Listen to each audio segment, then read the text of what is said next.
नेता प्रतिपक्ष जयराम ठाकुर ने कहा कि ये चुनाव लोकसभा का चुनाव है, जो देश के लिए नेतृत्व तय करने का चुनाव है, जो नेता देश को सशक्त बना सके, विकास की नई बुलंदियों को हासिल कर सके, जो देश के लिए निर्धारित किए गए लक्ष्य में देश के आवाम को जोड़ सके, जो दुनिया को भारतीय हितों के लिए राजी कर सके। नरेंद्र मोदी ही एक ऐसे नेता हैं, विपक्ष में दूर तक कोई ऐसा नेता नहीं है। देश के साथ दुनिया के लोग भी चाहते हैं कि नरेंद्र मोदी ही देश के प्रधानमंत्री बने। नरेंद्र मोदी ने देश में राजनीति की एक अलग पहचान बनाई है। नरेंद्र मोदी ने टाइमली डिलीवर करने की पॉलिटिक्स की शुरुआत देश में की है। जो वे कहते हैं उसे वे पूरा करते हैं। इस बार उन्होंने भारत को विकसित बनाने का लक्ष्य रखा है। समूचा देश इस बात पर भरोसा कर रहा है कि निर्धारित समय में लक्ष्य को हासिल कर सकें, क्योंकि ये मोदी की गारंटी है। उन्होंने आगे कहा कि चंबा के सुंडला में कार्यकर्ताओं को संबोधित करते हुए ये सब बातें जयराम ठाकुर ने कही। उसके साथ ही भाजपा प्रत्याशी डॉक्टर राजीव भारद्वाज भी मौजूद रहे। उन्होंने कहा कि चंबा हमेशा नरेंद्र मोदी की प्राथमिकता में रहेगा। चंबा से जिंदू मेहरा की रिपोर्ट, AMI न्यूज़, हिमाचल। मैं पिछले 3 दिनों से चंबा जिला में हूँ और आज यहाँ डलहौजी विधानसभा क्षेत्र के इस कार्यक्रम में हूँ।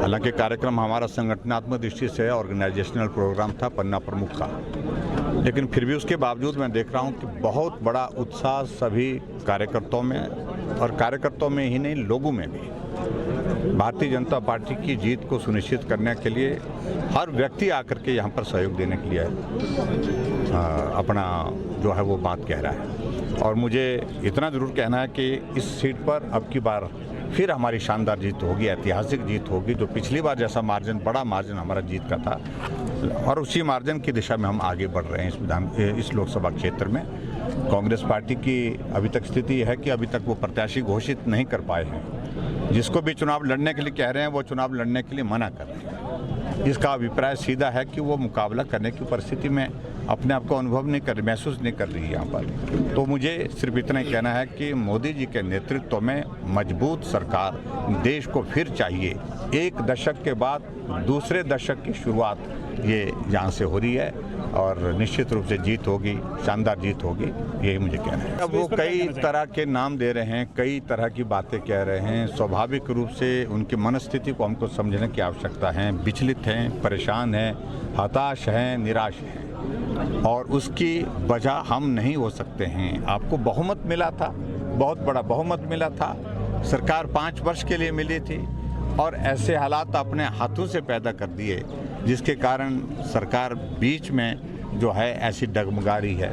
और ऐसे में मैं यही कहूँगा, अभी हिमाचल प्रदेश में जहाँ लोकसभा के चुनाव के साथ उपचुनाव का परिणाम आएगा, तो पूरी संभावना यही दिखती है कि सरकार कांग्रेस पार्टी की रहेगी नहीं। बहुमत ऐसे भी उनके पास नहीं है। जब राज्यसभा की सीट हार गए तो बहुमत कैसे बोल सकते हैं कि हमारी सरकार का बहुमत है। जब विधानसभा में बजट पास करना था, 15 बीजेपी के विधायकों को सदन से सस्पेंड करके बजट पास किया गया, तो बहुमत तो है ही नहीं, और आगे भी आने वाले समय में होगा नहीं। अभी CPS वाले मामले में भी हियरिंग चली हुई है, और मुझे लगता है कि उसका भी बहुत जल्दी फैसला आने वाला है और झटका होगा।